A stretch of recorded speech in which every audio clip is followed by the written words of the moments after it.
Talaga ba, ate? Pagod ka pa sa lagay na yan? Ano bang ginawa mo? Wala naman, di ba? Ni hindi mo man lang asikasuhin ang anak mo. Nakakahiya ka, ate. Pinagchichismisan ka ng mga nanay ng kaklase ni Brian. Papasukin mo ba naman yung bata na walang baon? Mukhang timawa dun sa school. Walang pagkain tapos hindi pa maayos ang damit. Mahiya ka naman ng konti. Matuto ka naman mag-asikaso ng mga anak mo. Maglaba ka naman o kaya magpalaba ka na lang. Ano, huwag mo sabihin sa akin na isang buwan na yung suot mong panty dahil tamad kang maligo at magpalit. Yak! Wala kang pakialam. Kikilos naman ako kapag kailangan ko talaga kumilos. Lagi kang obligado kumilos dahil may anak ka. Hindi natitigil sa pagluwal ng bata ang pagiging ina. Normal lang mapagod kapag may ginagawa ka. Ang hindi normal, yung pagod ka palagi pero nakahilata ka lang naman. Sabi ni Brian, lagi kang puyat tapos hindi ka na tumatayo dyan sa hinihigaan mo. Hoy, kumilos ka! Huwag kang tamad! Diyos ko, nakaka-stress ka ate. Ang tanda mo na kailangan ka palaging pagsabihan. Nanay ka! Bawal tamad kapag nanay ka. Mahiya ka, hindi lang sa sasabihin ng iba, kundi pati sa sasabihin ng mga anak mo. Ang babata pa ng mga yon, ganito na bubungad sa kanila. Mas pagod pa si Brian talaga eh. Siya kumikilos dito sa bahay nyo. Bata pa yun, 8 years old. Nagkaroon ng malaking responsibilidad sa sarili at sa kapatid. Ano, pinapalabas mo dito na wala akong kwentang ina? Hindi lang bilang ina, wala kang kwentang tao. Marami ang obligasyon ng isang ina. Dumarating sa punto na wala ngang pahinga. Nakakapagod pero dapat pa ring magpatuloy. Pero si Jenny, mas inuunang pairalin ang kanyang katamaran. Wala siyang pakialam kahit na nahihirapan na ang kanyang mga anak. Ito rin ang magiging dahilan upang pagbayaran niya ang kasalanan na yon sa pamamagitan ng itim na kapangyarihan. May pagbabago pa kaya o ito na lang din ang kanyang magiging katapusan? Mama, gugutom na po kami ni Nina. Mamaya na ako magluluto. Nakikita mo naman na nagpapahinga ako eh. Kanina ka pa po nakaupo dyan. Mama, gugutom na kami. Isa pa Brian, tatamaan ka sa akin. Nakikita mo na nagpapahinga ako, di ba? Naghugas ako ng plato at pagod na pagod ako. Gusto ko magpahinga. Mamaya na kayo kumain. Pero po yung tiyan ko, nagkukrok-krok na, masakit na po. Tapos si Nina, umiiyak na. Total may edad ka naman na. Sige, ikaw ang magluto ng pagkain nyo ron. Hindi ko po abot yung kalan eh, mataas po. Hey, bahala ka dyan. Basta sinabi ko na sa'yo na nagpapahinga ako. Mamaya na kayo kumain kapag tapos na ako manood.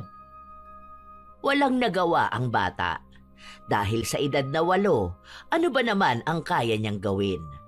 Ilang beses na kinulit ni Brian ang ina, pero tutok na tutok talaga si Jenny sa kanyang pinapanood. Ganon siya palagi. Madalas inaabot ng ilang araw ang mga hugasin sa bahay nila bago niya hugasan, kaya natatambak ito.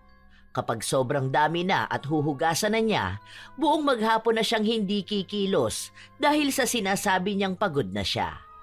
May 2 siyang anak. Wala siyang trabaho at ang asawa niya ang bumubuhay sa kanila. Nagtatrabaho ito sa Maynila, kaya kung tutuusin, 2 bata lang ang kasama niya. Nauutusan naman niya si Brian at hindi ito makalat. Sadyang ayaw lang magkikilos ni Jenny at sinasabi na mabilis siyang mapagod. Dahil gutom na talaga si Brian, nagpunta siya sa bahay ng tiyahin niya na nasa kabilang bahay lang. Bitbit niya pa nga ang 3 taong gulang na kapatid. Oh, anong ginagawa niyo rito? Halika kayo. Tita, gugutom na kami. Pingi po tinapay. Oh, bakit nagugutom kayo? Nasaan si mama mo? Nasa bahay po, nanunood. Papagod po siya, ayaw niya magluto. Gugutom na kami, mamaya na daw po kami kakain. Ano ba naman yung mama mo? Ang laki ng pinapadala ng asawa niya, hindi man lang kayo pinapakain. Buti na lang marami ako niluto na ulam. O sige na, umupo na kayo dyan. Naku, teka nga, may natira pa bang kanin? Si Clarice ang bunsong kapatid ni Jenny. 3 lang sila pero ang pangalawa ay nasa ibang bansa. Kasama ni Clarice sa bahay ang mga magulang nila, pero nung panahon na yon ay nagbakasyon ng mag-asawa papunta sa mga kamag-anak nila sa Pampanga. Ilang araw pa ang lumipas, halos araw-arawin na ng mga bata ang pagpunta kay Clarice. Naaawa pa nga siya dahil nakikita niyang marurungis ang mga ito. Kaya sa inis niya, sinugod niya ang kapatid. Ate, ano ba naman yan? Yung mga anak mo doon gutom na gutom, nasa bahay. Tapos ikaw nakahilata ka lang dyan? Kumilos ka naman dyan, para kang tanga. Mamaya na yan, napapagod pa ako. Sige nga, ano bang ginawa mo buong maghapon para mapagod ka? Simula 7:00 ng umaga, nasa bahay na yung 2 mong anak. Ngayon maggagabihan na, nasa bahay na naman sila. Nagugutom na. Hindi ka man lang ba nagluto? Alam mo naman na may maliliit ka. Buti sana kung mag-isa ka lang sa buhay. Kahit na humilata ka lang dyan tapos wag kumilos. Kaso may anak ka. Ayan, hindi ko na narinig yung revelation sa pinapanood ko. Ano ba naman kasi yun? Bakit ka ba nanghihimasok sa pamilya namin? Pwede bang wag mo akong pakialaman? Alam ko kung anong ginagawa ko rito sa bahay. Ay, wala pala akong karapatan manghimasok? Sa amin tumatakbo mga anak mo kapag gutom na gutom sila. Saka, tignan mo nga tong bahay mo. Hindi ka man lang ba maglilinis? Itong mesa mo nanggigitata na. Panay ka dyan higa tapos nood. Wala ka naman dyang napapala. Nagpapahinga nga yung tao, di ba? Wala bang karapatan na magpahinga, ha? Dapat ba kapag nanay ka tuloy-tuloy ang kilos? Napapagod din naman ako. Tao lang ako, oh. Wala naman nagsabi na huwag kang magpahinga. Ang sinasabi ko sa'yo, ate, maging responsable ka naman. Magluto ka at pakainin mo ang mga anak mo. 2 bata lang yan. Konting linis sa bahay kahit na hindi masyadong malinis na malinis dahil magugulo talaga ang mga bata.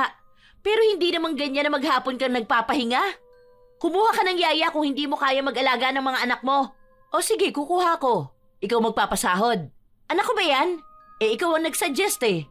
Palibasa, wala ka pa kasing anak kaya hindi mo alam kung anong pakiramdam mapagod bilang isang ina. Yun na nga, wala pa akong anak at asawa pero ako naman yung responsable sa mga anak mo. Ako yung nagpapakain at nagpapaligo sa kanila. Yung bunso mo may halak.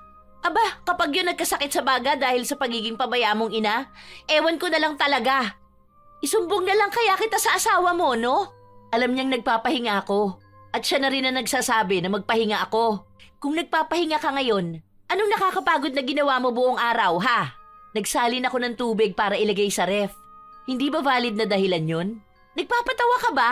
Para namang sobrang bigat nung ginawa mo na yun. Para yun lang hihilata ka na para magpahinga.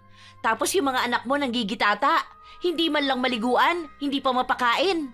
Sobra naman na yan. Ang dami mong daldal.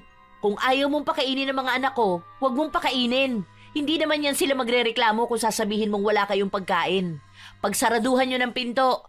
Kapag kumatok, huwag niyong buksan. Uuwi naman yan sila. Para mo namang sinabing wala kaming puso, ano? Ang kapal talaga ng mukha mong magpahinga.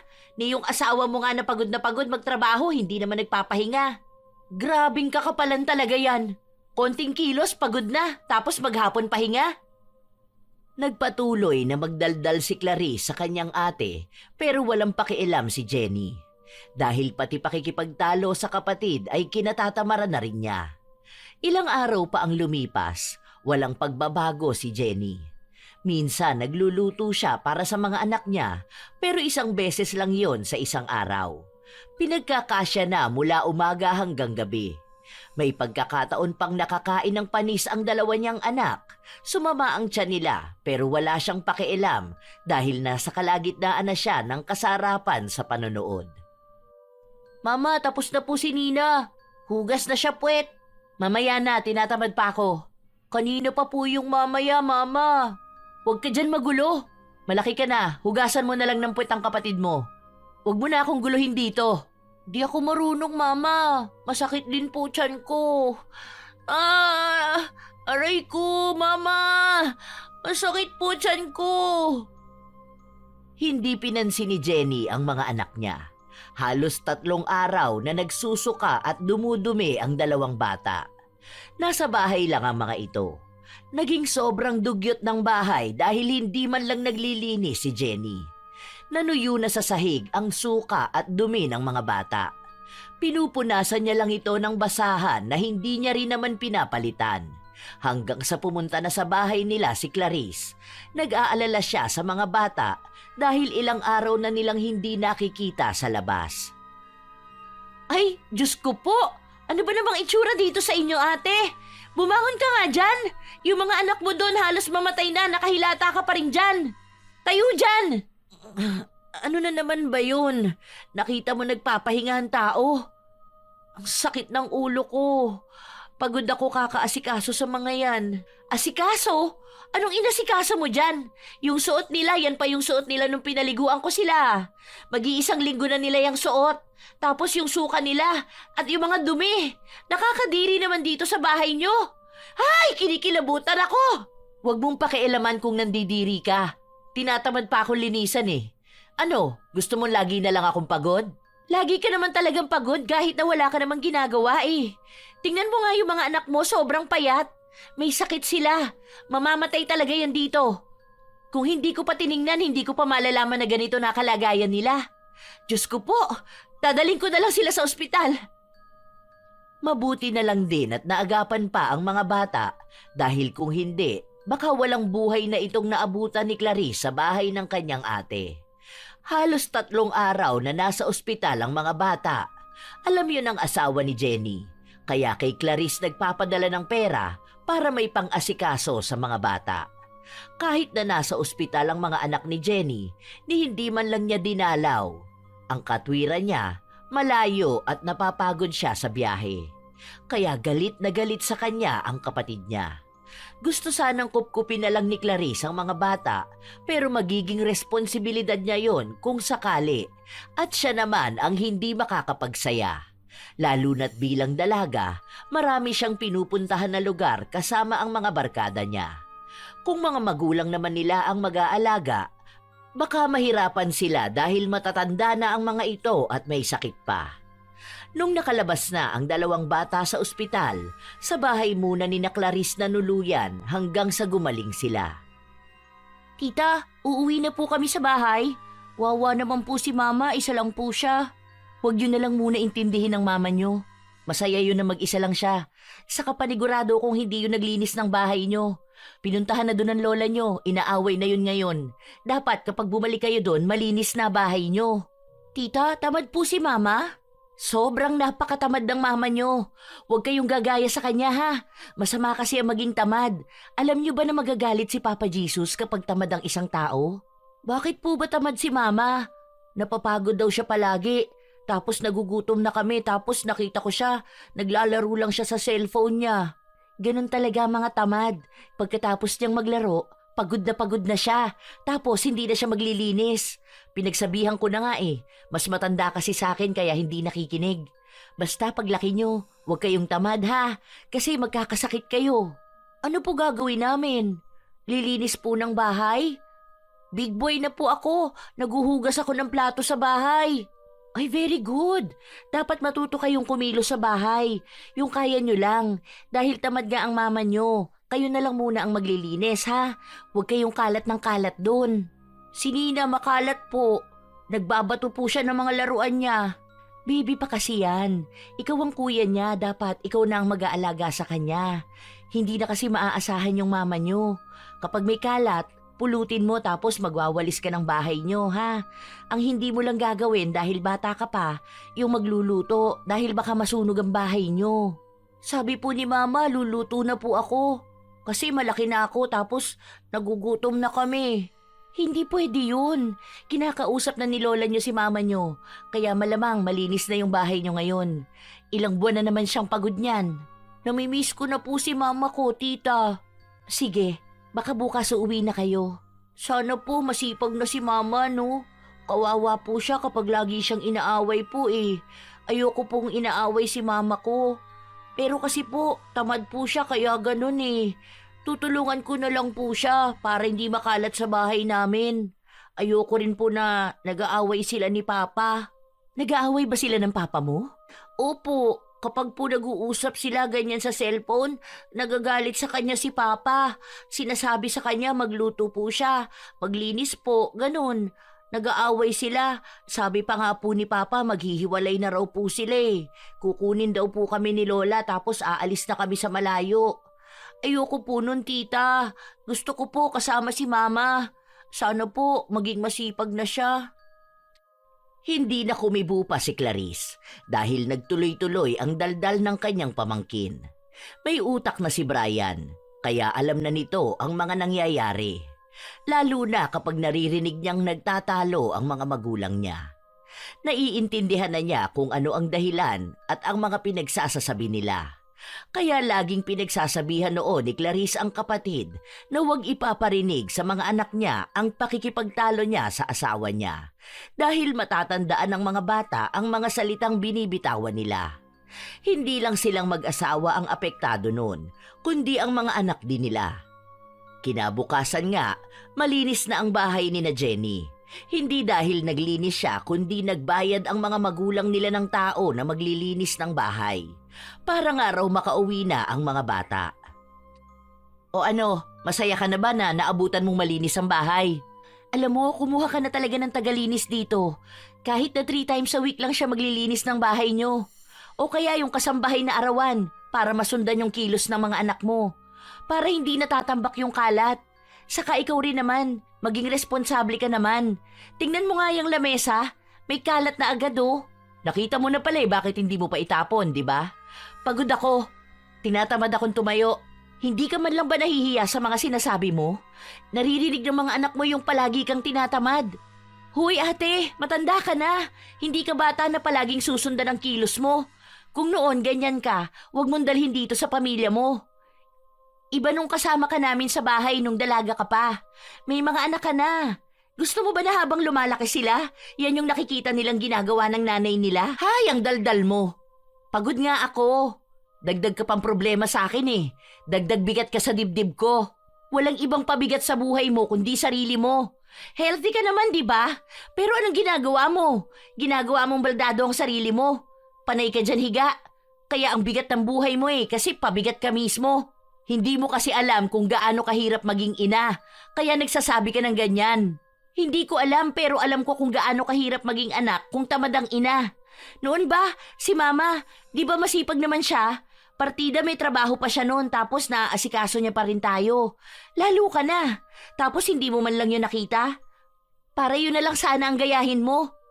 Nasabi na rin sa akin ni Brian na makikipaghiwalay na sa'yo si Kuya Brando. Hayaan mo siya, hindi naman siya kawalan. Buti sana kung makahanap siya ng babae na mas angat sa akin, no? Sus, kahit naman ako asawa mo, iiwan kita. Magkaroon ba naman ako ng asawang hindi naman baldado pero hindi makakilos sa bahay? Mananawa talaga yun. Saka wag mo sabihin na kung makakahanap siya ng higit sa'yo. Aba, makakilala lang yun ng babaeng masipag at masinop sa bahay. Angat na yun sa'yo. Tapos kung tatanggapin yung 2 bata, aba, nako.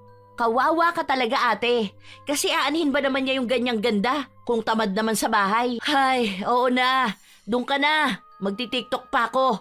Panay ka thirst trap, paglilinis ng bahay ayaw gawin. Umalis na lang si Clarice sa sobrang inis na nararamdaman sa kanyang ate. Sa mga lumipas na araw, magulo na naman ang bahay nila. Hindi dahil sa mga bata, kundi dahil mismo kay Jenny. Nagwawalis at namumulot ng kalat si Brian. Siya na rin ang naghuhugas ng plato at nag-aalaga sa kapatid niya. Habang ang kanyang ina, nakatutok lang sa cellphone nito. Kung ano-ano ang pinapanood habang nakahilata lang sa sofa. Minsan naman, nasa loob lang ng kwarto habang nakabukas ang aircon. Pinapabayaan niya ang 2 bata. Kapag kakain na, kina Clarice sila nagpupunta at doon sila nakikikain. Isang gabi, hindi pa rin bumabangon si Jenny sa sofa. Panay pa rin siya noong nilapitan siya ng anak. Mama, tapos ka na po magpahinga?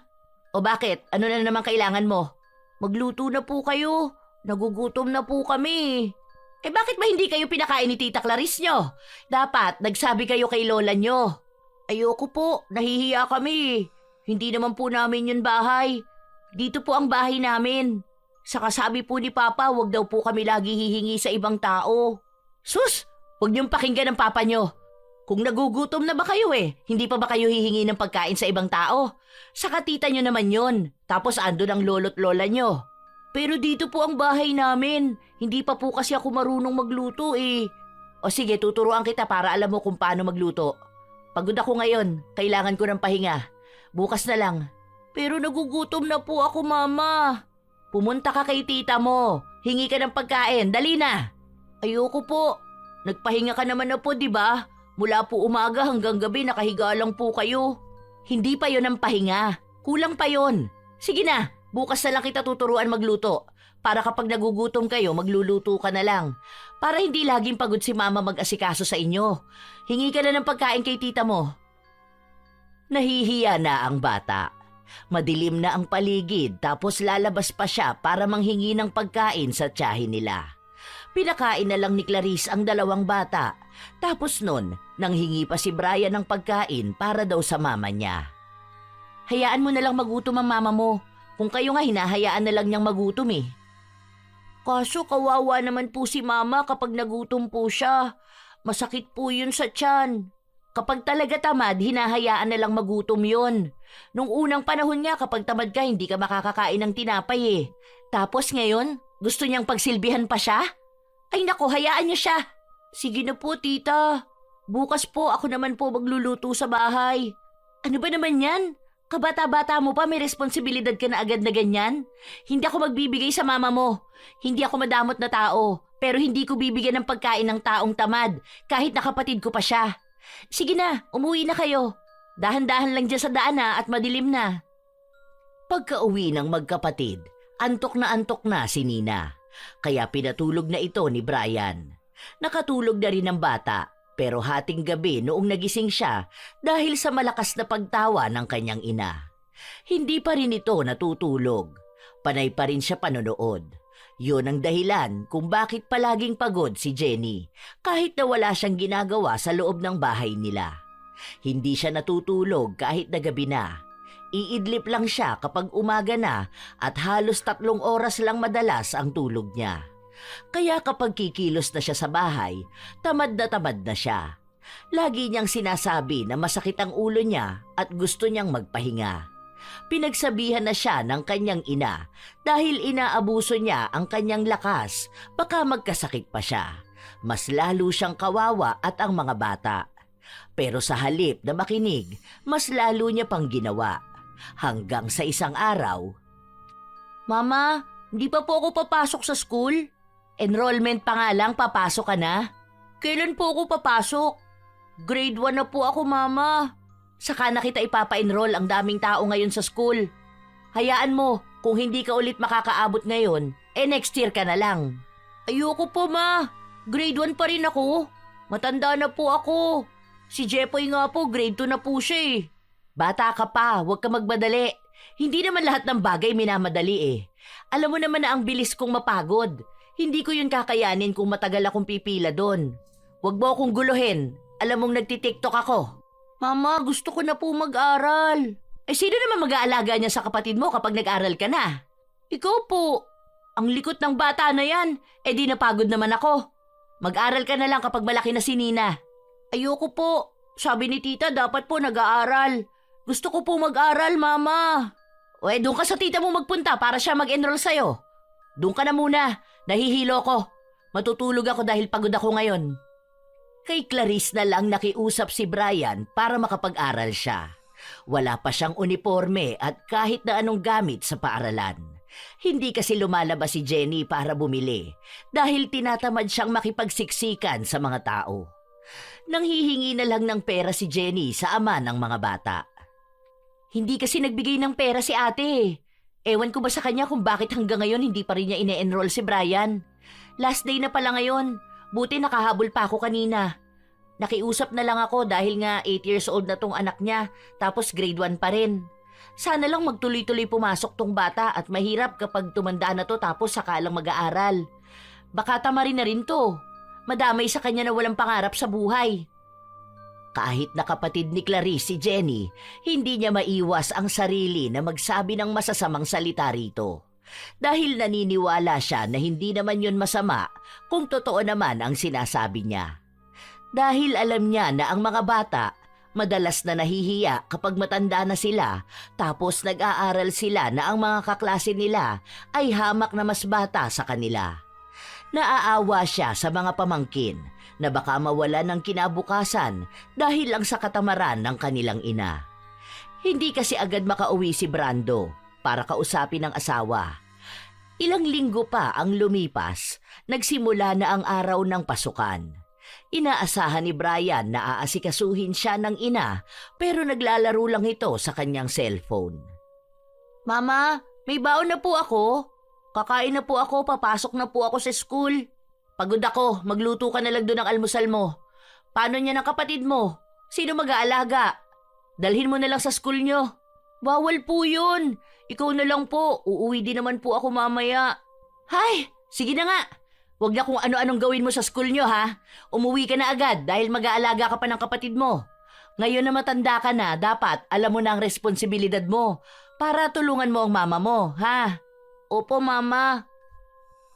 Naging matanda ang isip ni Brian dahil natatanim sa kanya na kailangan niyang maging kuya para sa kapatid at anak para sumunod sa ina. Habang ang mga kaklase niya ay hinahatid at sinusundo ng kanilang mga ina, siya naman ay mag-isa lang palaging inaasikaso ang sarili. Malinis sila, maayos ang mga uniforme at talagang inaasikaso ng kanilang mga ina. Sa totoo lang, bata pa lang si Brian pero may inggit na siya sa ibang bata. Kaedad man niya o mas matanda sa kanya, laging kasama ang mga ina nila. Habang siya, kahit sa loob ng bahay nila, para bang wala siyang ina. Isang hapon, umuwi siya. Iyak ng iyak ang kanyang kapatid. Mama, gutom na po ata si Nina. Sakto naman umuwi ka na rin. O sige na, magsaing ka na doon. Tapos magluto ka ng itlog. Ilaga mo na lang tapos kumain na kayo. Ako naman, bili mo na lang ako ng ulam doon sa karinderya. Bilisan mo, kanina pa ako nagugutom. Bakit po hindi kayo kumain kanina? Kawawa naman po si Nina. Sabi ko sa'yo wag mong iiwan ang kapatid mo para may mag-aalaga sa kanya. May ginagawa ako, saka ayoko magkikilos. Mabilis ako mapagod, di ba? Nahihilo ko, masakit ang ulo ko. Walang nagawa si Brian dahil gutom na rin siya. Hindi siya kumain kaninang tanghali dahil wala naman siyang baon na pagkain. Hindi rin naman nagbigay ng pera ang kanyang ina. Katwiran nito, pwede naman na magluto ang bata kung gusto niya talaga ng may baon siya. Pagod na rin si Brian, lalo na at bata pa siya, para mag-asikaso ng mabibigat na bagay. Matapos niyang asikasuhin ng kapatid, saka siya naghugas ng plato. Hirap na hirap pa nga siya dahil maliit siya at mataas ang lababo. Tanging bangkulang ang gamit niya. Habang kumikilos si Brian sa bahay, naririnig niya ang ina na tawa ng tawa sa pinapanood niya. Ganon siya palagi, araw-araw. Minsan, kapag hindi siya nagluluto, kumakain sila ng kapatid niya ng sardinas. Nasugat pa nga siya noon sa lata, pero hindi ginamot ng ina. Minsan naman, mismong ang tita niyang si Clarice ang pumupunta sa bahay nila para magbigay ng ulam nila o kaya ay pinapupunta sila sa bahay nila para doon na sila kumain. Hanggang sa umuwi ang kanilang ama. Pagpasok pa lang ng bahay ay nagsisigawan na ang kanyang mga magulang.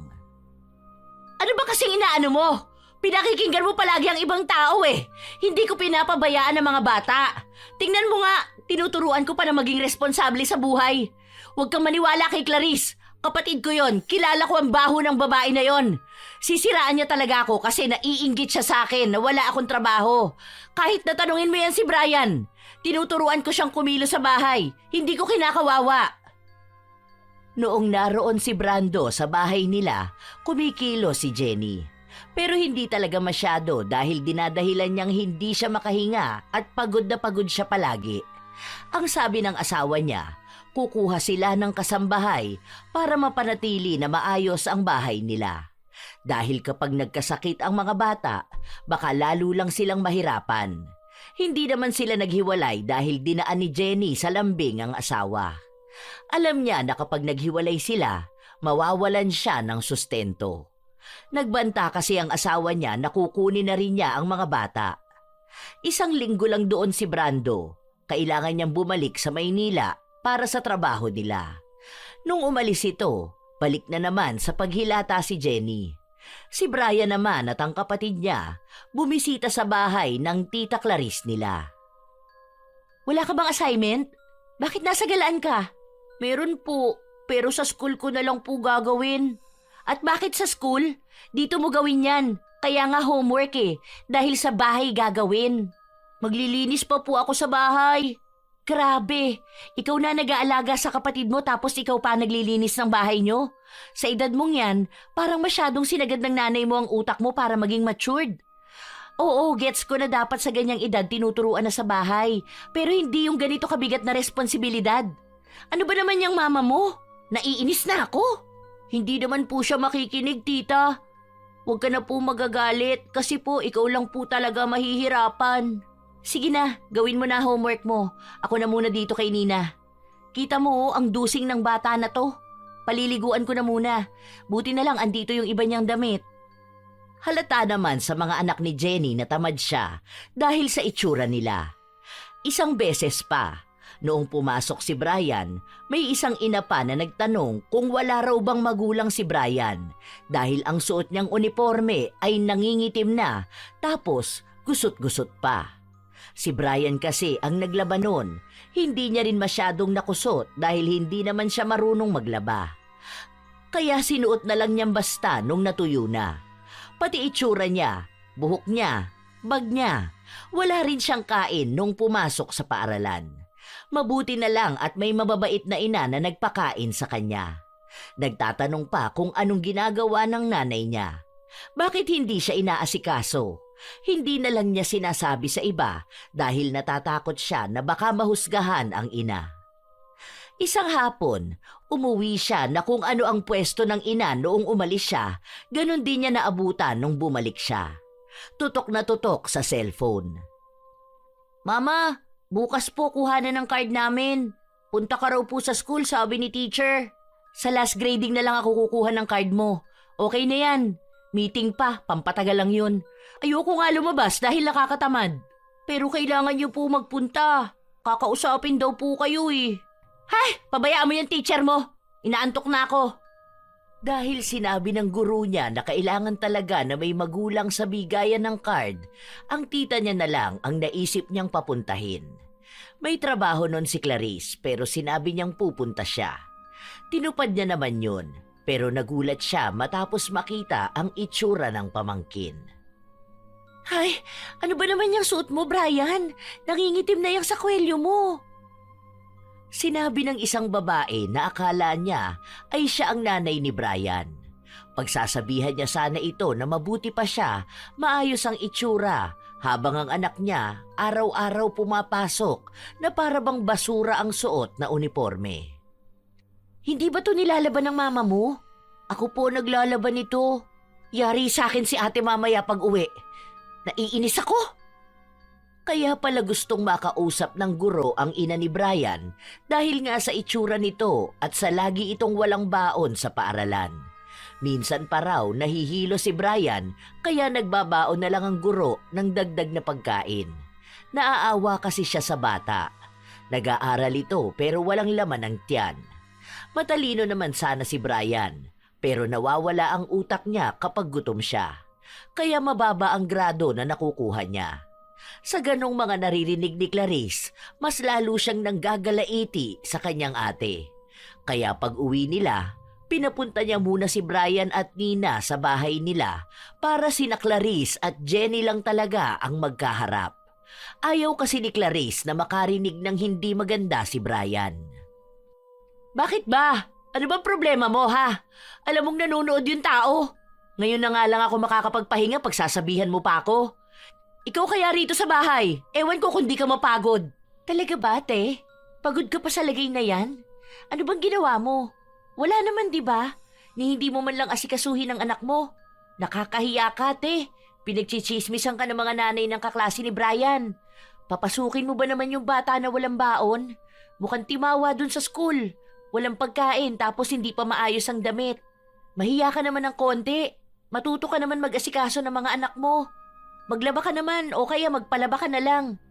Ano, huwag mo sabihin sa akin na isang buwan na yung suot mong panty dahil tamad kang maligo at magpalit. Yak! Wala kang pakialam. Kikilos naman ako kapag kailangan ko talaga kumilos. Lagi kang obligado kumilos dahil may anak ka. Hindi natitigil sa pagluwal ng bata ang pagiging ina. Normal lang mapagod kapag may ginagawa ka. Ang hindi normal, yung pagod ka palagi pero nakahilata ka lang naman. Sabi ni Brian, lagi kang puyat tapos hindi ka na tumatayo dyan sa hinihigaan mo. Hoy, kumilos ka! Huwag kang tamad! Diyos ko, nakaka-stress ka ate. Ang tanda mo na kailangan ka palaging pagsabihan. Nanay ka! Bawal tamad kapag nanay ka. Mahiya ka, hindi lang sa sasabihin ng iba, kundi pati sa sasabihin ng mga anak mo. Ang babata pa ng mga yon, ganito nabubungad sa kanila. Mas pagod pa si Brian talaga eh. Siya kumikilos dito sa bahay nyo. Bata pa yun, 8 years old. Nagkaroon ng malaking responsibilidad sa sarili at sa kapatid. Ano, pinapalabas mo dito na wala akong kwentang ina? Hindi lang bilang ina, wala kang kwentang tao. Aba, bastos ka! Hinigit ni Jenny ang kapatid. Akala niya hindi ito lalaban sa kanya dahil mas matanda siya. Nagsabunutan silang dalawa. Nagkasakitan. May kapitbahay lang na nakarinig ng ingay sa loob ng bahay, kaya pumasok ito para awatin sila. Dahil sa nangyaring yun, naging laman sila ng usap-usapan sa barangay nila. May nagpakalat na kaya sila nag-aaway dahil nga pabayang ina si Jenny. Sinabi rin ng kapitbahay nilang umawat na sobrang baho sa loob ng bahay ni na Jenny at sobrang dumi. Hindi raw ito naglilinis. Panay lang siya porma sa social media. Nakikita kasi nilang maganda si Jenny at panay siya post na mahal niya ang mga anak niya. At kahit napagod siya, aasikasuhin niya pa rin ang mga ito. Kaya nagalit din si Jenny sa kapatid niya. Ilang linggo silang hindi nag-usap at hindi rin pinayagan ni Jenny na magpunta ang mga anak niya doon. Mama, papasok na po ako. Kaso umiiyak po si Nina. Nagugutom na siya eh. Magsaing ka doon. Huwag ka muna pumasok sa school. Alagaan mo ang kapatid mo. Nakikita mo nagpapahinga ako, di ba? Kanina ka pa po nagpapahinga eh. Sige na po ma. Test po namin ngayon. Wala akong paki dyan. Alagaan mo ang kapatid mo. Matuto ka naman sa buhay. Hindi yung antamad mo dyan. Sa akin na lang iaasa lahat. Napapagod din ako, no? Tao naman ako, may karapatan magpahinga, di ba? Huwag ka na muna mag-aral. Tulungan mo ako dito sa gawaing bahay. Hindi po pwede, ma. Mag-grade 2 na po ako eh. Ayoko po huminto. Papasok po ako. Dalhin mo ang kapatid mo sa school para dun mo alagaan. Gusto kong matulog. Masakit ang ulo ko at katawan ko. Pagod ako ngayong araw. Kasi simula pa lang naman ang araw. Kagigising niya lang din sa halos 15 oras niyang tulog. Wala pa siyang ginagawa kaya wala pang dapat na ikapagod. Binitbit ni Brian ang kapatid pero dinala niya ito sa mga lola niya. Wala si Clarice dahil nasa trabaho na ito. Nakiusap na lang ang bata dahil babalikan na lang niya ang kapatid kapag tapos na siyang mag-aral. Sa awa ng kanyang lola, pinakain muna siya at pinabauna ng pagkain. Yun lang ang unang pagkakataon na may pagkain si Brian na papasok. Gusto ng lola niya na doon na sila tumira pero hirap nga silang mag-alaga. Isa pa, ang sabi ni Clarice kapag inalagaan nila ang mga bata, ang swerte naman daw ni Jenny dahil wala na siyang ibang gagawin kundi ang humilata, kumain at matulog. Dapat bilang siya ang ina, alagaan niya ang mga anak niya. Kung ganun lang din naman daw, dapat ay sa kanila na mapunta ang sahod ni Brando para sila ang bibili ng pagkain ng mga bata. Hindi rin sila mahaharap ni Clarice dahil may trabaho siya. Ilang linggo ang lumipas, natapos na rin ang pasukan. Nasa bahay na naman si Brian at nag-aasikaso sa kanila. Mama, luto ka pagkain. Nahihilo ako eh. May lagnat ako. Manghingi kayo doon kay lola nyo. Pagod ako. Saglit lang naman po yun, ma. Nahihilo na ako eh. Gusto ko na matulog. Napapagod ako. Para yun lang ang ginawa mo, napagod ka na? Ang tamad mo naman. Hindi pwedeng lumaki kang ganyan. Huwag mo kapalan ang mukha mo. Magluto ka doon kung nagugutom ka. May hotdog dyan. Tunay na nahihilo si Brian. Pagod na pagod siya buong araw. Ang dami niyang hinugasan na plato. Naglinis siya ng bahay, nag-alaga ng kapatid, tapos naglaba pa. Nag-igib din siya dahil naputulan sila ng tubig dahil nga hindi naharap ni Jenny ang pagbabayad. Tanging kuryente lang ang binayaran nito. Ang sabi niya, napagod siyang magbayad kaya isinantabi na lang niya ang isa pa. Sa dami ng ginawa ni Brian, nabigla ang katawan niya. 8 taong gulang lang siya, kaya hindi niya kaya ang sunod-sunod at mabibigat na gawain. Habang ang nanay niya ay pagod na kahit na wala pa naman itong ibang ginagawa. Habang nagpapainit ng mantika si Brian, binabalatan naman na niya ang hotdog. Hirap na hirap pa nga siya nung una dahil magkadikit ang 2 hotdog na nagyayelo pa. Nung ilapag niya ang hotdog sa mainit na mantika, nagtalsikan ang mantika kaya nataranta siya sa takot. Hindi sinasadya na matabig niya ang kawali at mahulog siya sa upuan. Bumuhos sa braso niya ang mantika. Ah! Mama! Ma! Ma, ang sakit! Ah, Mama! Wala siyang narinig na kahit na anong tugon mula sa ina. Malakas kasi ang pinapanood nito. Nakahiga lang ang bata. Hindi niya alam kung kaya niya pang tumayo dahil nanunuot sa balat niya ang sakit. Umiyak lang siya ng umiyak. Kapitbahay nila ang nakarinig at ito pa ang tumulong. Saka lang tumayo si Jenny nung isinugod na sa ospital ang anak niya. Pero kahit na nasa ospital sila, tamad na tamad niyang kinakausap ang doktor. Para din siyang kuba na nakaupo habang hinihintay ang paggamot sa paso ng kanyang anak. Nagpunta doon si Clarice dahil alam niyang hindi aasikasuhin ni Jenny ang anak. Buti naman nandito ka na. Ikaw na muna dito ha. Uuwi na ako. Grabe, nakakapagod ang biyahe. Ang sakit ng katawan ko. Nagpunta ako hindi para pauwiin ka. Hindi ka uuwi, dito ka lang. Ikaw ang magbantay sa anak mo. Ikaw ang gumawa ng mga utos ng doktor. Ikaw yung bumili ng gamot at pagkain. Hindi mo pwedeng ipaako sa akin ang responsibilidad mo sa anak mo. Ikaw rin ang may kasalanan kaya siya nasa ospital eh. Kung hindi ka ba naman kasi tanga, alam mo ang bata niyan tapos ang gagawin mo, siya ang paglulutuin mo ng pagkain niya? Hotdog lang naman yon. Saka 8 years old na yan, magna-9 na nga yan next month eh. Bakit? Hindi ba pwedeng alamin na niya kung paano kumilos sa bahay? Kaya nga ako nag-anak para may mauutusan ako. Walang problema kung uutusan mo yan eh. Yung malaki na siya. Ang bata pa niyan. Sana ang inutos mo dyan yung kaya niya. Katulad ng paglilinis ng bahay nyo. Sa pagbabantay nga ng bata, medyo tagilid na pag-uutos na yon. Kasi kung tutuusin sa ginagawa niya, para na rin siya nagpapalaki ng anak. Isa pa, nagkaroon ka ng anak hindi para magsilang ng alipin mo. Matuto ka muna magsilbi sa anak mo bago mo sila utusan. Dahil ayoko silang maging tamad. Ayaw mo maging kasing tamad mo? Wala ka na naman sa hulog eh. Wala ka sa lugar makipag-away. Ikaw nga wala sa lugar ang pagiging tamad mong buwisit ka. Alam mo, makakaganti rin ako sa'yo. Para sa mga bata. Kung pwede lang kitang sabunutan dito ngayon, nako, kaso nakakahiya dahil nasa ospital tayo. Pero sinasabi ko sa'yo ha, kapag talaga ako na puno sa'yo, ubos yung buhok mo, kakahila ko sa'yo. Uuwi na ako. Tutali, inaaway mo naman ako, di ba? Hindi ka bata, ate. Nag-aaway tayo dahil may dahilan. Hindi ka aalis dito. Dito ka lang. Wala naman sa ospital ang anak mo kung naging responsable ka lang sanang ina. Dito ka. Asikasuhin mo siya. Gustong-gusto nang umuwi ni Jenny pero hindi siya makauwi dahil ang daming pinabibili sa kanya ng doktor. Ang daming pinapakuha sa kanya. Pabalik-balik. Baba at taas. Minsan pinapalabas pa siya. Kung saan-saan na siya nag-iikot sa ospital. Inis na inis siya dahil napapagod na siya sa kalalakad. Minsan, yung pinupuntahan niya ay pila pa. Si Clarice na nga ang inuutusan niya pero hindi ito pumapayag. Sinasabi sa kanya na siya ang mag-asikaso sa anak niya.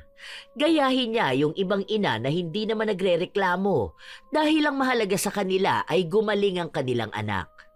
Kaya ang ginawa na lang ni Jenny ay tumakas siya at umuwi.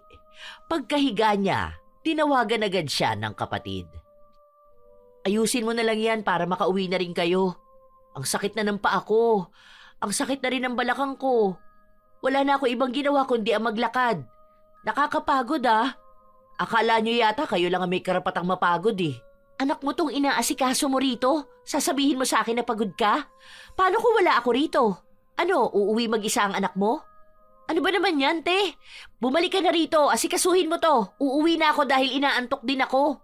Sige na, kaya mo na yan. Pagod talaga ako eh. Ate naman, ganito ka ba talaga sa anak mo? Wala ka man lang pag-aalala sa kanya? Nag-aalala naman ako pero hindi ko talaga yan mahaharap ngayon. Kung alam mo lang kung gaano kapagod tong katawan ko. Para akong nagtrabaho ng 1 taon na walang pahinga. Ganun ako kapagod. Kaya please lang naman, hayaan mo naman ako magpahinga, di ba? Anong tingin mo sa akin? Hindi ako pagod, te? Galing pa akong trabaho ko. Night shift pa ako. Wala pa akong tulog. Nung nalaman ko to, diretso agad ako rito. Mas pagod naman ako. Sanay ka naman na. Hayaan mo na, okay na yan. Pagbigyan mo naman ako magpahinga kahit na ngayon lang oh. Ayoko muna nang may iistorbo sa akin. Kailangan ko rin ng peace of mind. Paano naman ako sisipagin yan dito sa bahay kung pagod na ang katawan ko, pagod pa ang utak ko? Noong umuwi si Brian, sa bahay muna siya ng tita Clarice niya tumuloy. Sariwa pa kasi ang mga lapnos niya, kailangan yun palaging linisan. Kung kasama niya ang nanay niya, malamang ay hahayaan lang mabulok ang gasa sa katawan niya. Halos 2 buwan ang inabot bago gumaling si Brian. Nagkaroon siya ng trauma sa pagluluto, lalo na kapag nakikita niya ang mantika. Ayaw niyang magluto o minsan ayaw niyang pumasok sa kusina. Pero hindi niya masabi sa ina dahil magagalit ito sa kanya. Hanggang sa isang umaga, nagising si Brian na nakatayo ang ina na dati nakikita niyang nakahiga sa sofa. Bakit po, Mama? Magluluto ka po? Hindi ako makahiga. Parang may tumutusok sa balat ko kapag nakahiga lang ako. Kahit nakaupo. Kakainis naman. Mama, nagugutom na ako. Luto ka na lang po. Napapagod nga ako. Magpapahinga ako. Aw! Ayan na naman. Ano ba yun? Bakit may tumutusok sa akin kahit saan ako humiga at umupo? Paano ako nito? Ano? Lagi ako nakatayo? Pagod na pagod pa naman ako. Sinubukan ni Jenny humiga sa kabilang kwarto. Pero ganun pa rin. Sa tuwing tatangkain niyang umupo o humiga, nananakit ang balat niya. Akala nga niya nung una mawawala yon kapag nagtagal, pero habang tinatagalan niyang humiga, parang humihiwalay naman ang balat niya sa laman, kaya sobrang lala ng sakit. Napapasigaw pa siya minsan. Dahil wala na siyang ibang pagpipilian, sinubukan niyang maghugas ng plato. Noong nagsimula na siya sa paglilinis, para bang kailangan niyang kumilos sa buong bahay. Nagwalis siya, naglampaso, nagluto ng pagkain, nakapaglaba rin siya. Alam niyang pagod na ang katawan niya pero hindi niya mapigilang kumilos dahil wala na rin naman siyang pagpipilian. Hindi naman siya makaupo, hindi rin siya makahiga. Kaya nakatayo lang siya habang nagse-cellphone. Namamanhid naman ang kamay at paa niya. Mas lalo siyang nasasaktan. Nung gabi na, tapos na silang kumain. Saka niya sinubukang humiga at nakaramdam siya ng tunay na pahinga. Wala na yung masakit sa katawan niya. Maya-maya pa, nagpunta sa kwarto ang kanyang anak. Mama, salamat nagluto ka. Nakakain kami. Anong salamat doon? Pagod na pagod ako kung alam mo lang. Huwag ka magpasalamat dyan. Dapat tinulungan mo ko. Kung alam mo lang kung ano tong pakiramdam ko. Parang binugbog ako sa sakit ng kasukasuan ko. Kaya ayoko nagkikikilos eh. Sumasakit talaga ang katawan ko. Tinulungan naman po kita. Ako nga po yung nagtapon ng basura, di ba?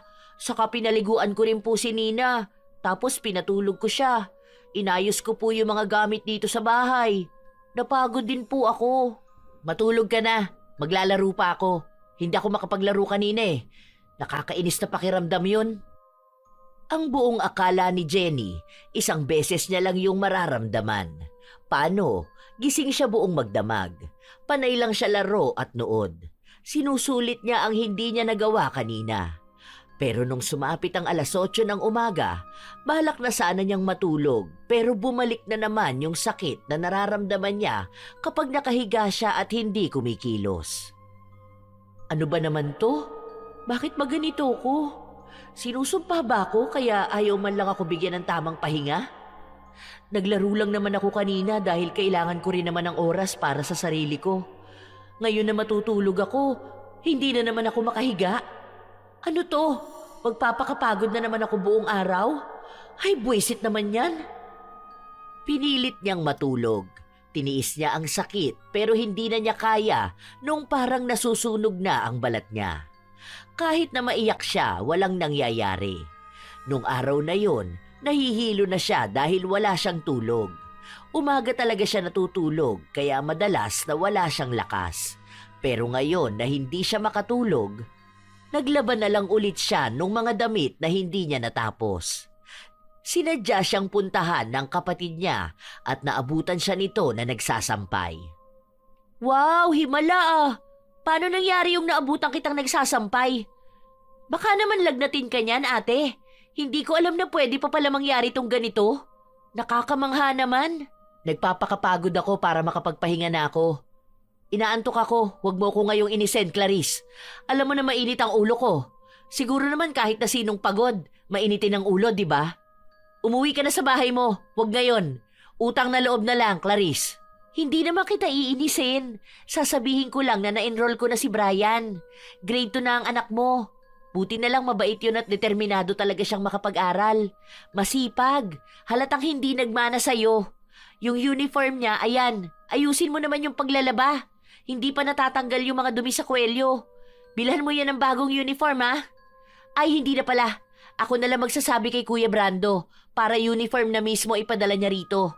Baka mamaya wala na namang paglagyan ng pera nyo. Andun sa pagbili mo sa mga nilalaro mong online games. Ibibili mo na naman yan sa ML. Okay na yan, inaantok na talaga ako. Kanina pa ako hikab ng hikab, no? Yung mata ko nga napipikit na eh. Eh bakit kasi hindi ka natutulog? May masakit nga sa akin kapag humihiga ako. Tingin mo ba makakatulog ako nun? Paano ako makakapagpahinga nun kung nasasaktan ako tapos yung utak ko gusto kong patayuin para magtrabaho? Ah, buti naman yung sakit mo na yon binigyan ka ng pagkakataon para kumilos dito sa bahay nyo.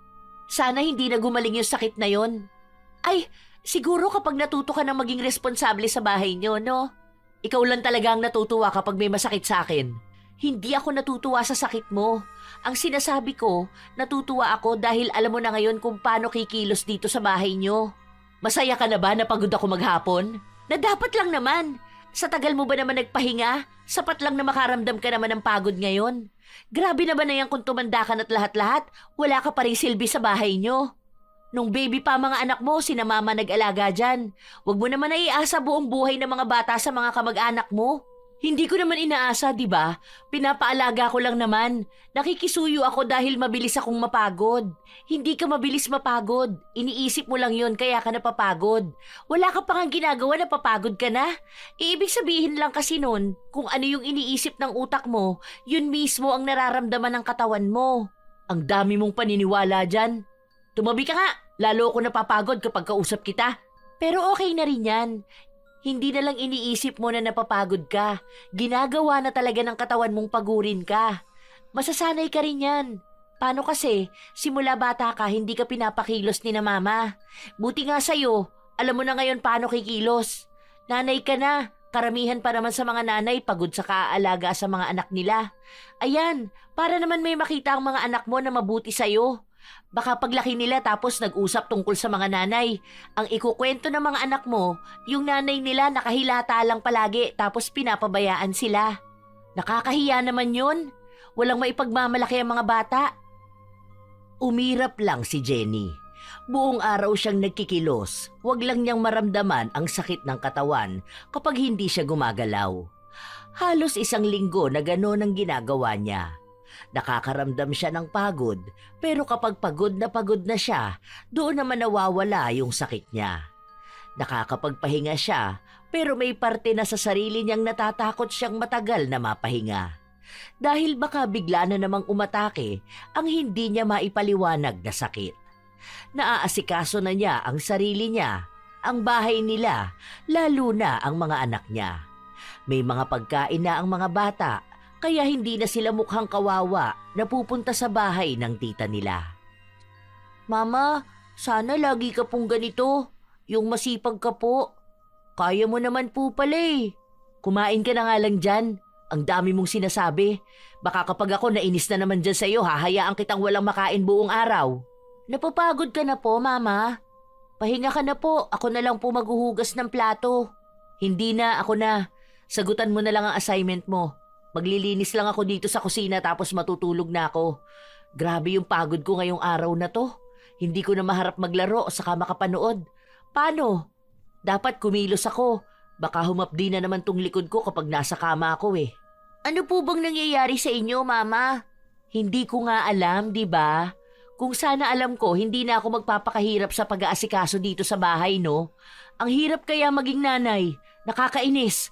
Nakakapagod ng sobra. Ma, punta ka po sa school namin ha. Meron po kami dun tula, tapos para po yun sa mga mama. Pupunta po yung mga mama ng kaklase ko eh.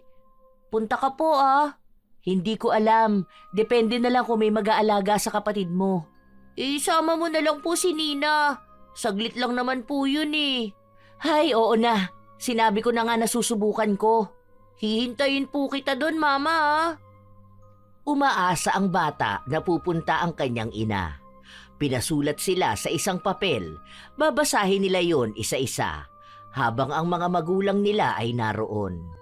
Hindi sigurado ni Brian kung magpapakita ang ina, pero habang hindi pa siya ang tinatawag, dasal siya ng dasal na sana maabutan ng ina ang babasahin niya. Hanggang sa nakita niya ito na nasa pinto lang nakatayo, bit-bit si Nina. Iritable ang mukha ni Jenny. Mukhang napilitan na lang siyang lumabas at magpunta ng paaralan dahil wala siyang magawa sa bahay. Noong si Brian na ang susunod, nakangiti lang siya sa ina. Ano naman kayang sasabihin ng batang to tungkol sa akin? Baka mamaya masama na naman to kaya gusto niyang marinig ko. Naku, yari talaga sa akin to kapag siniraan ako nito sa mga tao dito. Ang mama ko po ay tamad. Nagtawanan ang mga nakarinig nun. Gusto pa sanang pagalitan ni Jenny ang anak pero naroon ang guro kaya isinantabi na lang niya ang inis. Inisip niya na papaluin na lang niya si Brian kapag nakauwi na sila. Hindi niya kasi akalain na yun ang unang bubungad na sasabihin ng bata. Ang mama ko, tamad. Ayaw niyang kumilos. Ayaw niya ring maligo. Pero noon yun. Kasi ngayon, ang mama ko lagi na siyang masipag. Inaalagaan na niya kami ni Nina. Lagi na siyang nagluluto para sa amin. Mas masarap pa sa Jollibee ang luto ni mama ko. Mabait na siya kaya alam kong love na love niya kami ni ading ko. Hindi siya perfect pero para sa akin, siya pa rin ang the best na mama sa buong mundo. Tamad man ang mama ko noon, alam ko po magiging masipag na siya palagi. Kasi po, gusto ko kapag siya nag-aalaga sa amin. Tapos ang wish ko po, sana po hindi na siya magbago at maging tamad ulit. Gusto ko po yung ngayon po. Sana ganyan na siya lagi kasipag. Yun lang po. Sobrang inosente ng mga salita na yon na galing sa isang bata na nasilayan ng kanyang ina na maging tamad noon.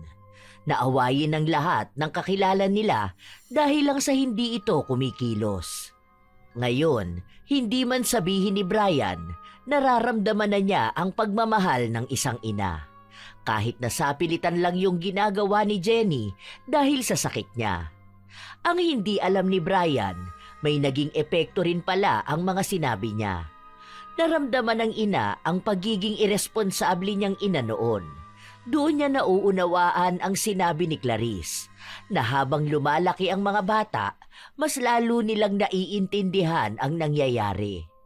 Kung lalaki sila na makikita siyang tamad, baka ang pagmamahal dapat na ibibigay ng mga bata, mapapalitan ng galit at baka maging bastos pa ang mga ito sa kanya. Halos ilang araw na yon ang nasa utak ni Jenny. Hindi niya namamalayan na ang ginagawa niyang pagkilo sa bahay ay hindi na tungkol sa pag-iwas niya sa sakit, kundi tungkol na sa tunay na pag-aaruga niya sa mga anak. Nak, gising ka na. Maligo ka na tapos kakain na tayo. Paluto pa lang kasi yung kanin. May baong ka, ham. Ham baong ko, Mama? Oo, kaya bumangon ka na dyan. Anong oras na oh? Late ka na naman. Baka sabihin mo na naman sa kanila na tamad ang mama mo. Wala pa akong uniform. Meron na, syempre. Ayan na nga oh, tapos ko na rin yan plantsahin. Dali na, ligo na. Maghilod ka ng paa mo ha. Kita ko nung nakaraan ang libagin yan. May tattoo ka pang nilagay dyan sa kamay mo. Kuskusin mo yan, baka ako pa kumuskus niyan, iiyak ka talaga. Sobrang tuwa ng bata dahil ngayon niya lang naranasan ng ganon. Hindi nagrereklamo ang kanyang ina at mukhang kusa nitong ginagawa ang dapat niyang gawain bilang isang ina. May baon na siya kapag papasok. Minsan may prutas pa, lalo kapag galing ng palengke ang ina. Noon, hindi na mamalengke si Jenny. Ngayon naman, halos lagi siyang nasa palengke para makabili ng gulay at karne na lulutuin niya para sa mga anak niya. Maging siya ay natutuwa na sa mga ginagawa niya. Isang tanghali, habang tulog si Nina, naghihiwa na siya ng mga gulay na lulutuin niya mamayang hapon. Dumating naman ang kapatid niya na may dalang merienda. Gising ka pala, akala ko natutulog ka eh. Nagdala pala ako ng biko oh, merienda niyo. Niluto to ni mama kasi nagdala ako sa office. Mamaya na ako matutulog, tatapusin ko lang to. Kapag nahanda ko na to at pwede na lang lutuin mamayang hapon, saka ko iidlip. Ano, kumusta naman na yung nirereklamo mo na sakit nun? Hindi na ba sumasakit ang katawan mo kapag nakahiga ka? Hindi naman na ata. Ewan ko, basta ngayon kapag tapos na ako sa lahat ng gawain ko rito sa bahay, ayun, nakakapagpahinga naman ako ng maayos. Baka may kumulam sa'yo tapos yan yung pinaritwal, no? Kulam talaga? Ayan, kanunood mo yan ng horror. May napanood kasi ako nun sa Rated K nung nakaraan. Kaya ayun, naisip ko lang. Tungkol kasi yun sa mangkukulam. Ano siya, yung mangkukulam mismo nagkukwento ha. Saka puro black magic nakikita ko sa Facebook ko. Uso yata yun. Nakiuso ka pa talaga. Baka naman pinakulam mo ko kaya alam mo yan. Kunwari ka pa dyan ha. Alam ko pa naman na galit ka sa akin. Pwede rin naman. Hindi natin sure. Ilapag mo na lang yan dyan para kapag uwi ni Brian makita niya yan. Congrats, te ah. Isa ka na talagang tunay na ina. Hindi yung naging ina ka lang dahil sa nanganak ka. Iwas na ako sa pagiging titang ina. Medyo natauhan din naman ako dun sa mga pinagsasasabi niyo sa akin. Saka nung una kasi, feeling ko ang bigat ng katawan ko kapag kikilos ako. Kaya ang ginagawa ko, hindi na lang ako kikilos. Gusto ko yung palagi na lang ako nakahiga. Tapos matutulog na lang ako, ganun. Kaso nung may kakaiba akong sakit, nung pinakulam mo ko, uy, hindi ako yun ah. Wala akong kinalaman dyan sa kulam na yan. Pero simula nga nung nasasaktan ako kapag nakahiga ako, ayun, napilitan na lang ako magkikilos. Okay naman pala kapag nasanay. May mga pagkakataon lang talaga na tamad ako. Pero masaya naman pala magkikilos, lalo na kumpara din sa mga anak ko. Napapabaunan mo na si Brian, no? Hindi na siya mukhang timawa sa school nila tapos hihingi ng pagkain sa mga kaklase niya. Minsan yung mga magulang dun yung nagpapakain sa kanya. Tapos noon, ang kawawa pa ng suot niyang uniform. Okay na, nakaplansya na palagi ang uniform niya. Tapos bumili pa ako ng extra. Para kung sakali, may pamalit siya ng uniform. Baka hindi mo agad malaban, ganun. Nilalagyan ko na rin ng pulbos tapos panyo sa likod. Alam mo naman mga bata, madalas gusto magpapawis. Natutuwa talaga ako. Halatang malaki na yung naging improvement mo. Kitang-kita ko na gusto mo na tong ginagawa mo. Bumabawi lang ako sa mga bata. Ang tagal kong pinakita sa kanila na parang wala akong pakialam sa kanila eh. Salamat din pala sa inyo ni na mama ha. Kayo yung nag-alaga sa mga anak ko nung panahong tamad na tamad akong kumilos. Okay lang yun. Basta wag mo na uulitin yun ha. Oo naman. Baka ipakulam mo na naman ako. Hoy, hindi talaga ako yun no. Pero at least, di ba? Tama lang yung ginawa niya sa'yo. Kung ako rin naman, ipapakulam talaga kita. Buti na lang wala akong kilala. Sino naman pala? Oo nga pala, uuwi na si Brando sa susunod na linggo. Tapos ang sabi niya, mag-outing daw tayo. Sige, gusto ko yan. Magli-leave ako na dikit sa day off ko para makasama naman ako sa inyo. Gusto ko yung ganyan na outing. Ang sabi niya, gusto niya raw i-celebrate yung pagbabago ko. Ang sabi ko pa nga sa kanya, para namang malaking achievement to ngayong taon. Aba, malaki talaga ah. Kasi ngayon pa lang nakikita ko na yung pagbabago mo. Natuwa na rin sa iyo ang asawa mo. Buti naman no, akala ko lagi na lang kayo mag-aaway tapos maghihiwalay kayo. Kawawa naman ng mga bata, tapos dahil lang yun sa pagiging tamad mo. Sana nga tuloy-tuloy na to. Saka sana magaling na rin ako. Hindi ko alam kung totoong nakulam ako o pinarurusahan na ako sa panay ko hilata. Pero tandaan mo, uso pa rin ang pahinga ha. Huwag aabusuhin ang sarili sa panay pagkikilos. Pwede ka pa rin naman magpahinga at humilata. Huwag lang katulad noon na nagkakasakit ka na dahil sa hindi ka tumatayo sa higaan mo. Oo, hindi na talaga. Hindi na rin naman ako sanay na walang ginagawa. Yung hihilata lang ako. Parang yung utak ko lagi akong pinapaalalahanan ng gagawin ko. Pero kapag pagod naman ako, ayun, nakakapagpahinga ako. O sige na, aalis na ako para matapos ka na dyan at nang makaidlip ka na. Sa mga lumipas na araw, naging masaya ang bahay ni na Jenny. Hindi na katulad noon na unang pasok pa lang ay parang ang bigat na. Dahil nga wala siyang ibang ginawa kundi ang humiga at mapagod kahit na wala pa naman siyang ibang ginagawa. Noong sumapit na ang araw na umuwi ang asawa niya, masaya na ang bungad sa bahay nila.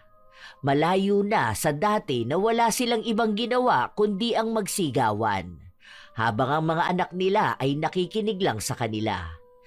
Bago sila umalis, nagpunta si Clarice sa bahay nila para tumulong. Okay naman na, magluluto lang naman ako tapos aalis na tayo. Ako na dito sa lumpia. Sige, yan na ang pagtuunan mo ng pansin. Yung ibang pagkain, kami naman ang may dala. Ando na naman na sa sasakyan. O sige, patapos naman na to, tapos piprito ko na yan. Hindi na te, sige na, ako na dito. Madali lang naman to eh. Mag-asikaso ka na ng sarili mo. Parang yung mantika ang pinanghilamos mo kaya ganyan ka-oily ang mukha mo. Grabe ka naman. Hindi pa lang kasi ako nakakapaghilamos, no? Oo nga. Dali na, ako na rito. Okay na yan. Itabi mo na lang sa isang gilid tapos palamigin. Ako na maglilinis dito sa kusina. Ayusin mo na muna ang sarili mo. Baka haggard ka na naman pag nag-outing tayo. Hinayaan na lang ni Jenny ang kapatid sa kusina. Ang dami niyang niluto simula pa kaninang umaga kaya pagod na talaga siya. Pero wala naman na yon sa kanya dahil ang inaalala niya ay yung magiging masaya nilang samahan mamaya. Tuwang-tuwa na naman siguro ang mga bata. Nung matapos na siyang maligo, naghahanap na siya ng susuotin niya. Pumasok sa loob ng kwarto ang kanyang anak. Oh, bakit? Akala ko naman nasa sasakyan ka na. Sige na, punta ka na doon. Tapos naman na kami magluto, aalis na tayo. Mama, masakit likod mo? Ha? Bakit mo naman naitanong? Si Lola, nilalagay niya puto sa likod niya kapag po masakit. Lagyan po kita? Ano yan, sa lompas? Hiningi mo pa yan sa lola mo? Opo, sabi niya maganda raw po ito kapag pagod po. Naaawa po ako sa inyo, mama eh, kasi po pagod kayo. Ito po oh, ako na maglalagay sa inyo. Salamat po, mama ha. Ano ka ba? Ako dapat ang nagpapasalamat. Thank you dito at naisip mo pa ako. Hayaan niyo po, mama, kapag po malaki na ako, tutulungan ko po kayo.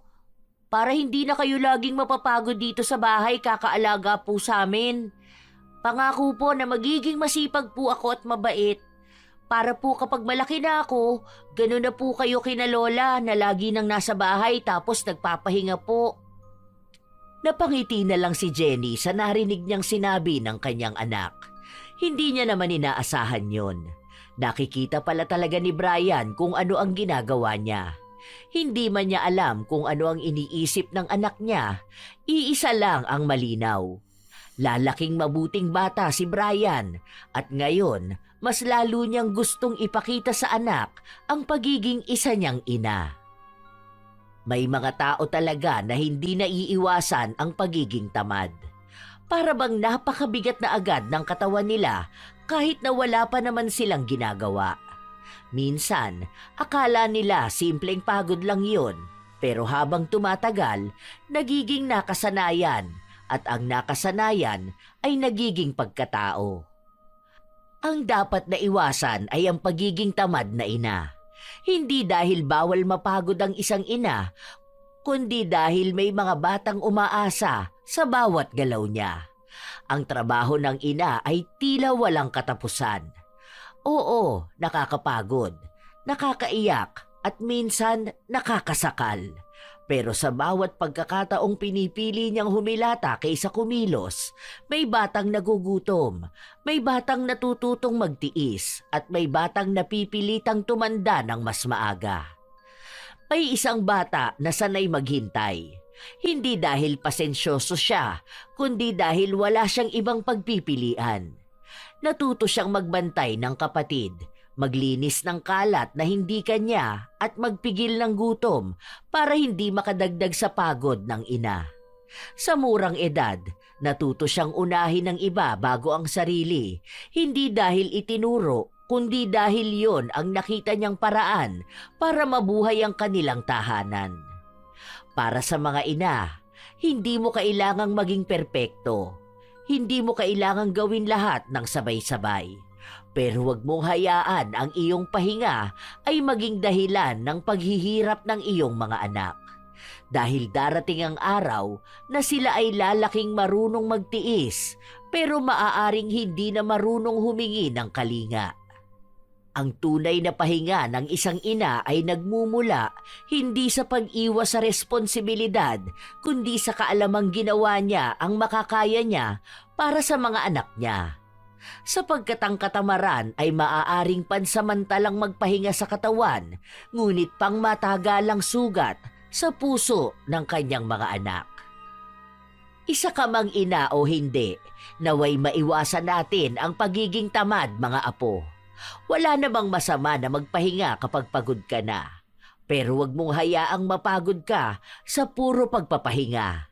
Dahil marami ring pagkakataon sa buhay mo ang nasasayang. Kayo ba, mga apo? Nakakilala na ba kayo ng tamad na ina? Ano naman ang inyong opinyon ukol sa ating bagong kwento? Naway naghati dito ng magandang aral sa inyo. Ito ang inyong Lola Telang at maraming salamat sa palagi ninyong pakikinig, mga apo.